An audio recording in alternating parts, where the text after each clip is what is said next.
creemos que somos tan dispersos y que uno es tan diferente del otro, y resulta que eso no es cierto.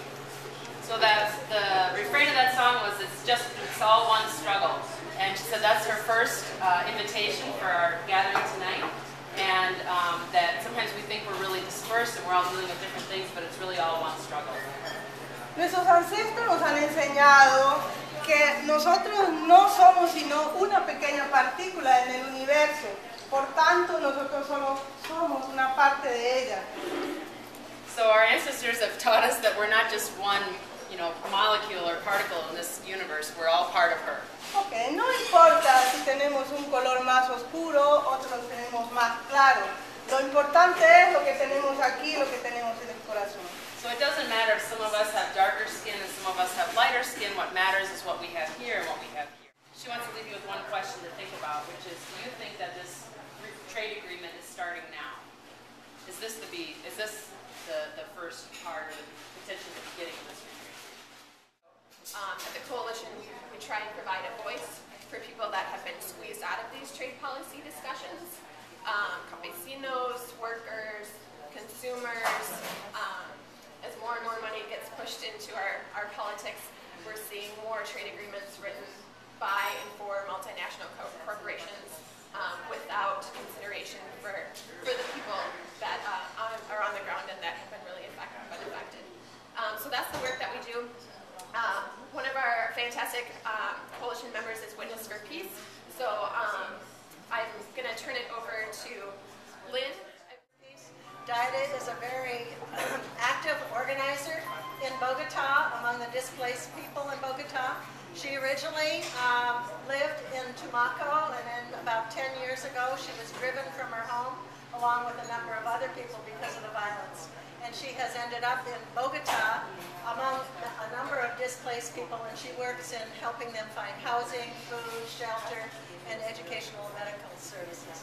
But in addition to being an organizer, Daira also is, as you can tell, a performer. She really believes strongly that her culture is partly what keeps their spirits intact, helps them have hope, and helps them stay connected to the earth, which is very important for their own motivation and their own ability to resist the violence. The displaced people do not take a position of violence, they take a position of nonviolent resistance, and Witness for Peace is in solidarity with that tactic. We believe in Crecí viendo a mi mamá crecer las gallinas y andar en el campo, y vi a mi papá cómo sembraba la tierra. De él pude aprender cómo se cultiva, y de mi mamá pude aprender el canto y también pude aprender a curar. Yo soy una mujer que puedo curar. Eso lo heredé de mi madre, pero hoy tenemos que todos estos conocimientos que tenemos los pueblos son amenazados por procesos como los tratados de libre comercio, que hoy se piensan legalizar, pero que vienen funcionando desde hace muchos años. So she said when she was a girl, she saw her mom raising the chickens. Her mom's also the person who taught her to sing, and she saw her father growing crops and cultivating the land, and so that's how she learned a lot of the things that she knows now. She also inherited from her mother ability to heal. She's a woman who knows how to heal as well. And so she's concerned that all these kinds of knowledge are really threatened by the free trade agreements that were considered. And that, in fact, this started long ago with other policies. Las multinacionales y megaproyectos hace muchos años operan en América Latina, en Centroamérica y en otros lugares del mundo. So multinational companies have been operating for many, many years in Latin America, Central America, and other parts of the world. Explotan los recursos naturales y no queda nada para los países. They exploit natural resources and nothing's left to those countries themselves. Y eso lo hacen con la participación de los gobiernos, no solamente locales, sino internacionales como el de Estados Unidos. And they do this with the support of the government, not only local governments who are hosting them, but also with the support of our government here in the United States. Así que un primer interrogante, y yo quiero decirles hoy,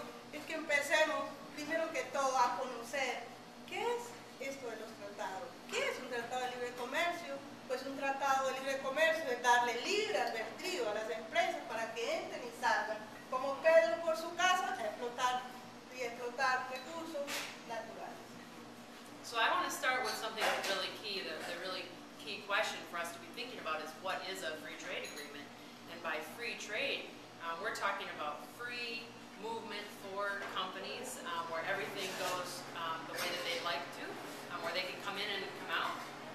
Just like Peter going in and out of his own home where you're totally comfortable and where you can exploit the resources that you need along the way. She's very proud of Latin countries, and that's where she wants to live for the rest of her life. Por lo diverso que es, por la riqueza que tiene y por todo lo que puede aportar al mundo. Because they're so diverse, because of the resources and richness that they have and for what they can give the rest of the world. Colombia es un país estratégico en América Latina para Estados Unidos. So Colombia is a strategic country in Latin America for the United States. The war that they've been facing for many, many years in Colombia is really much bigger than Colombia. Because of its strategic position, this is about controlling Latin America and Central America, and it's much larger than just Colombia, which is why it's so important for us to unite as a common front or bloc to fight these kinds of policies. And that's why she says there's only one struggle. Cuando ustedes hagan la lectura sobre el Pacífico van a encontrar plantas endémicas. Son unas plantas que no las hay en ninguna otra parte del mundo, solamente en esta región. So there's Y some plants. esas son una de las plantas amenazadas con la entrada de estas multinacionales y los megaproyectos que llegan día a día al país. So apparently there's some plants on the Pacific coast that don't exist anywhere else in the world, and so they are one of the species that are being threatened by the incursion of multinational companies. Entonces cada vez que cada uno de los que están en esta tarde hagan una acción para defender a Colombia, están defendiéndose a sí mismos. So all of you who are here today, if you take action to defend Colombia, you're also defending your own selves, your own future. That's why we're threatened. When I do presentations like this, people always say, why are you being persecuted? What is this about? Why are they after you? Pues esa es la razón, porque estamos defendiendo una riqueza ancestral que está ahí, que es muy importante para las futuras generaciones. And this is why, because we're defending our ancestral wealth, our natural resources, and for the world, and this is so important for future generations. En la guerra que vive Colombia, no hoy, sino desde hace muchos años, yo pudiera haber tomado el camino también de las armas y decir voy a matar como están matando los otros, porque me mataron a mi madre, porque la violaron, la tiraron en un pozo, después al año siguiente mataron a mi hermana mayor en el 2009 y antes he perdido a muchos compañeros, pero lo que yo creo es que este mundo necesita de amor, necesita de paz, necesita de justicia y tenemos que trabajar muy duro de la mano para lograrlo, porque no va a ser fácil. So what she could have also taken the route of killing other people, because of course they have, like people are being killed in Colombia, and it would have been easy for her to do. They killed her mother, they raped her, and they threw her in a ditch. In 2009, they killed her older sister, and they've also killed many, many of her compañeros. But she feels like she needs to respond with love and justice and work for peace, because that's the only way that we're going to have a better world. It's the largest internally displaced population in the world per capita. It also its military has one of the worst human rights records in the world. And of the union organizers and workers, it has more than half of all unionists that have been assassinated, they are from Colombia. So it's a very, very dangerous country for anybody who organizes for justice issues and people who are resisting nonviolently through organizing. When she speaks of the violence is perpetrated by the military, by the paramilitary who work covertly with the military, by guerrillas who are from the left wing, and by narco-traffickers, and by the transnationals themselves.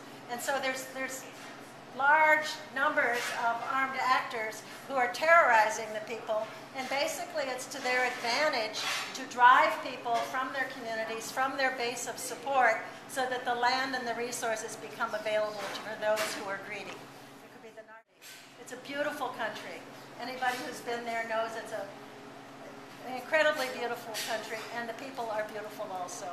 They're just caught in a 60-year internal civil war that has been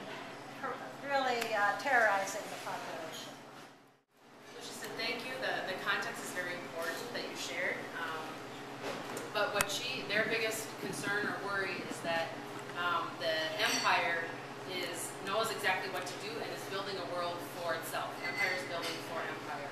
And the concern is, when are we going to begin to work for our world, what we want? They're building their world, and we need to build ours.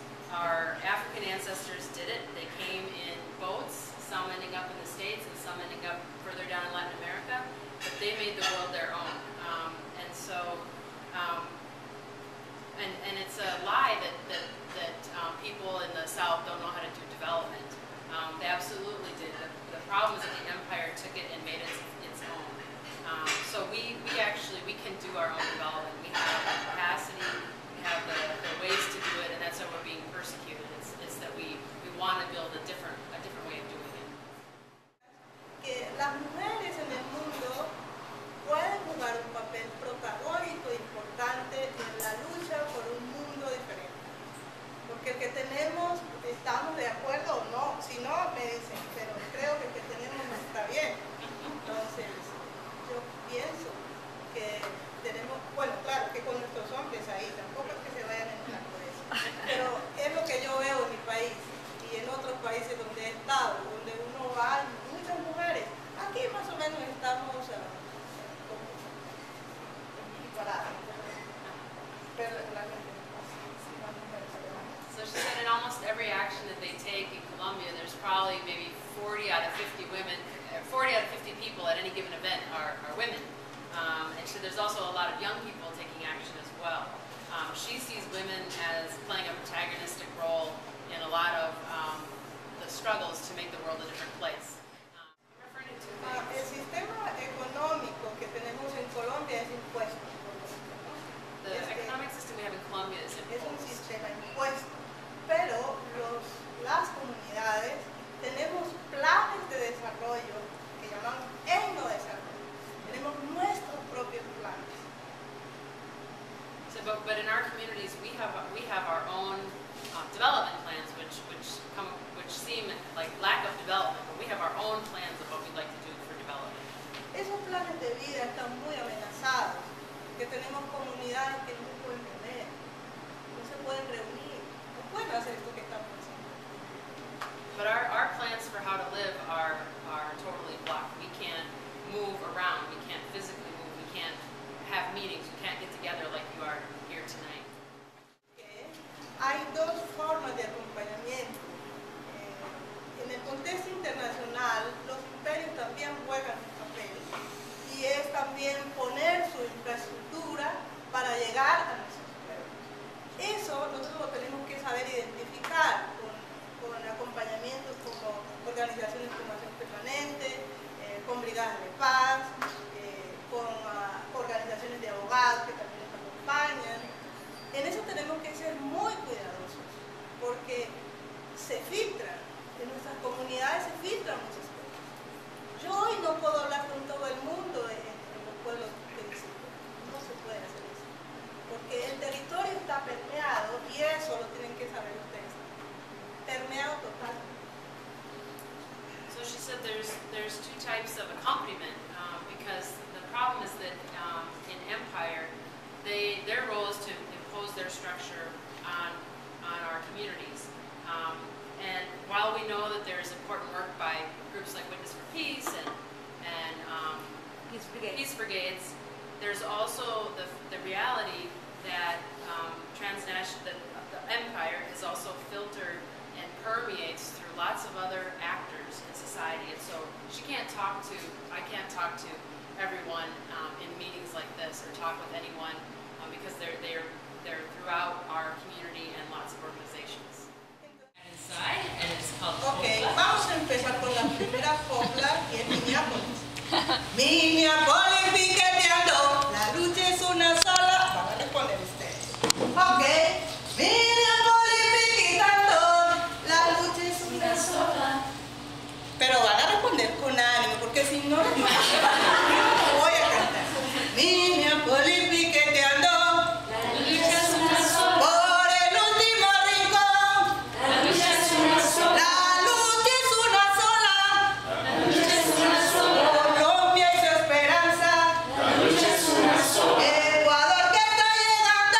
La lucha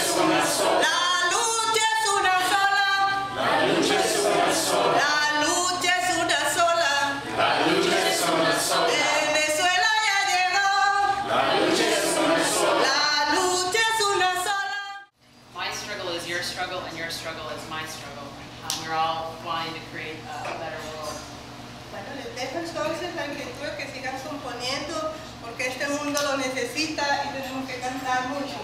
Llegaron de todas partes a un pueblo